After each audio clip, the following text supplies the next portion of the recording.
We all speak very often about building a gracious society. But my dear brothers and sisters, this society is never that gracious towards those who have committed crimes, offenders in society. After they serve their sentence and their punishment, they are often rejected by society and very often by their loved ones. That is why many who have served their sentence find great difficulties trying to integrate themselves back to society because of rejection. How many of us would be gracious enough to welcome back someone who has hurt us badly? We don't want to have anything to do with that kind of person anymore. And even if the person has been punished and repented and rehabilitated, we cannot forgive. We are not interested in mercy and compassion. We want justice, which for us means revenge, to make sure that they go through the same suffering that they have inflicted on us.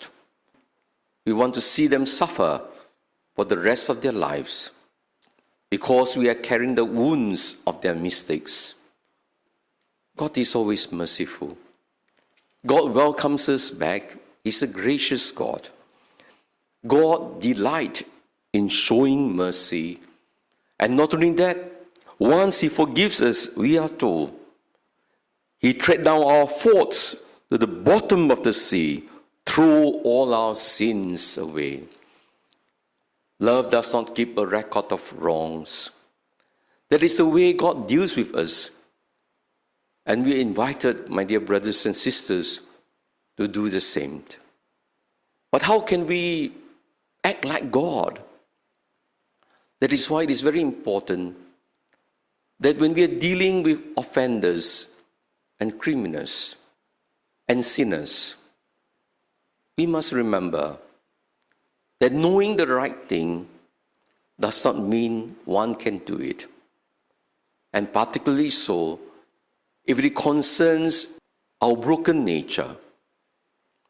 Lust is one of them.